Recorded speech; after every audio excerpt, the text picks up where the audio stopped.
ሰላም ጤና ይስጥልኝ የሪያሊቲ ሚዲያ ተከታታዮች። በእንባ ተጀምሮ በእንባ የተቋጨው የሮናልዶ የ20 ዓመት የዓለም ዋንጫ ታሪክ እጅግ ስኬታማ ግን የቁጭት ሕይወት። በስፔንና በፖርቹጋል መካከል የተካሄደው ጨዋታ መላው ዓለም ለሮናልዶ ሲባል ፖርቹጋል እንዲያሸንፍ ተመኝቶ ነበር። ነገር ግን ፖርቹጋል በስፔን 1-0 ተሸንፋ ከውድድሩ መሰናበቷ አሳዛኝ ሽንፈት ሆኗል። ክርስቲያኖ ሮናልዶ 5 የዓለም ዋንጫ ላይ የተሳተፈ ቢሆንም አንዱንም ሳያሳካ ከዓለም ዋንጫ መድረክ ተሰናብቷል። ለ20 ዓመታት የቆየው ክርስቲያኖ ሮናልዶ የዓለም ዋንጫ መድረክ ስንብት በእንባ የተጠናቀቀ ቢሆንም እየተጫወተበት ባለው የሳውዲ አልናስር የእግር ኳስ መገለል ግን አሁንም ገና የሩቅ ታሪክ ይመስላል። ሮናልዶ ከስፔን ጨዋታ በፊት ይህን የመጨረሻ የዓለም ዋንጫ ነው ብሎ ተናግሮ ነበር። ከጨዋታው መጠናቀቅ በኋላም ወዲያው ያፈሰሰው እንባ ከብሔራዊ ቡድኑ መሰናበቱን የሚያመለክት ይመስል ነበር።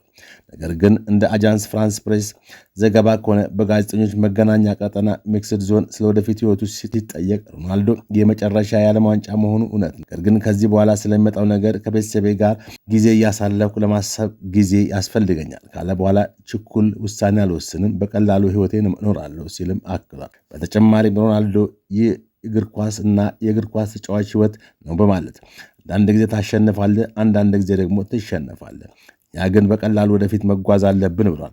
በመጨረሻም ሮናልዶ የብሔራዊ ቡድን ማሊያ ወዲያውኑ አውልቆም ጡረታ መውጣቱን ከማወጅ ይልቅ ከቤተሰቡ ጋር ትንሽ ትንፋሽ ወስዶ ቀጣዩን እርምጃ እንደሚራመድ ፍንጭ ሰጥቷል። በ2006 የጀርመን ውድድር የጀመረውን እና በ20 ዓመት ውስጥ ወደ ዓለም ዋንጫ ፍጻሜ ደርሶ የማያውቀው ሮናልዶ የዓለም ዋንጫውን መድረክ በጣም በተረጋጋ ልብ እተዋለሁ በማለት አጽንኦት ሰጥቷል። በእውነቱ ከሆነ ከብሔራዊ ቡድን ጋር ያስመዘገብኩት ትልቅ ስኬት የዩሮ 2016 ድል ነው። ለእኔ የዓለም ዋንጫ የማሸነፍ ያህል ትልቅ ትርጉም አለው ብሏል። በመቀጠልም የቻልኩትን ሁሉ አድርጌያለሁ እና በአእምሮ ሰላም መወጣት እችላለሁ የምለው ለዚህ ነው ሲልም አክሏል። ነገ እንደገና ይነጋል፣ ሕይወትም ይቀጥላል በማለትም ያለምንም ቁጭት ለዓለም ዋንጫ መድረክ ስንብቱን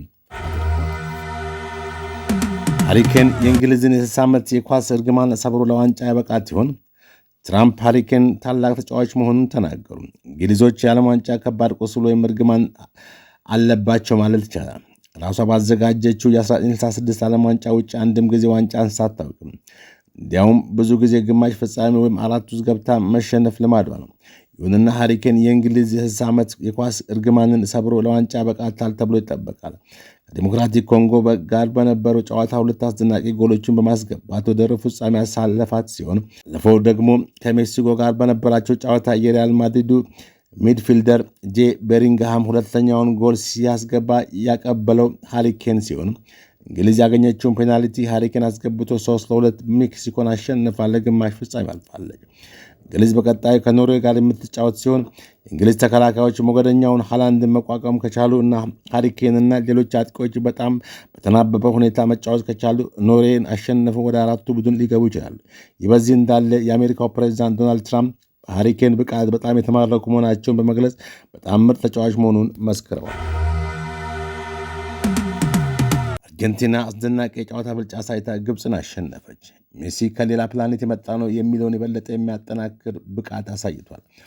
በአትላንታ መርሴዲስ ቤንዝ ስታዲየም በተካሄደ የ2026 የፊፋ ዓለም ዋንጫ የ16ቱ የጥሎ ማለፍ ጨዋታ ግብፅን 3-2 በሆነ አስደናቂ ውጤት በማሸነፍ ለግማሽ ፍጻሜ አልፋለች። ግብፅ በ15ኛው ደቂቃ በያሲር ኢብራሂም አማካኝነት ቀደም ብላ መሪነቱን ስትይዝ ሙስታፍ ዚኮ በ16ኛው ደቂቃ አካባቢ ሁለተኛውን ግብ ማስቆጠር ፈሮኖቹን 2-0 መሪ አድርጓል። አርጀንቲና መጀመሪያ 2-0 የተመራች ጎል ለማስገባት ተቸግራ የነበረ ሲሆን ሊዮኔል ሜሲ በመጀመሪያ አጋማሽ ያገኘውን የፍጹም ቅጣት ምት በግብፁ ግብ ጠባቂ ሙስጠፋ ሾቤር ተጨናፍቆበታል። የወቅቱ ሻምፒዮናዎች የኳስ ቁጥጥር የበላይነት ቢኖራቸው መሐመድ ሳላህን ባካተተውና ጠንካራ በነበረው የግብፅ ቡድን ላይ በከባድ ፈተና ገጥሟቸው ነበር። የሚያስደስት የጨዋታ ማጠናቀቅ ለአርጀንቲና ታሪካዊ የሆነ የመመለስ ጉዞ ወይም ካውንተር አታክ አድርጋለች። ክርስቲያን ሮሜሮ በ79ኛው ደቂቃ አካባቢ ከሜሲ የተሻገረለትን ኳስ በግንባሩ መውጨት ውጤቱን 2-1 አድርጓል። በመቀጠል ሜሲ በ83ኛው ደቂቃ ላይ በግብ ክልል ውስጥ በተፈጠረው መደናገር መሃል ድንቅ በሆነ አጨራረስ አቻ አድርጓል። ይህም በዓለም ዋንጫ ታሪክ ውስጥ ትልቅ ምዕራፍ ሆኖ ተመዝግቧል። ኤንዞ ፈርናንዴዝ በጭማሪ ሰዓት ላይ ባስቆጠራት አሸናፊነት ግብ ጨዋታውን 3-2 በሆነ ድራማዊ ውጤት በመደምደም አርጀንቲናን ወደ ሩብ ፍጻሜ አሻግሯታል። የጨዋታ በብዙዎች ዘንድ ታሪካዊ መመለስ ካውንተር አታክ ተብሎ ተገልጿል። የሜሲ ግብ ጨዋታውን ለአቻነት ብቻ ሳይሆን በከፍተኛ ጫና ውስጥ በነበረው የጥንካሬ ማጣሪያ ግጥሚያ ላይ ቡድኑን ለማነሳሳት ትልቅ አስተዋጽኦ ነበር።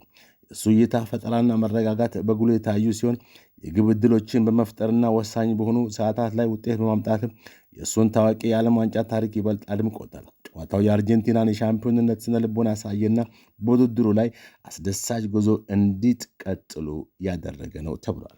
ሀሳብና አስተያየታችሁን በኮሜንት ሴክሽን አጋሩን። ቪዲዮውን ላይክ እና ሼር ማድረጋችሁን አትርሱ። በሰላም ቆዩን።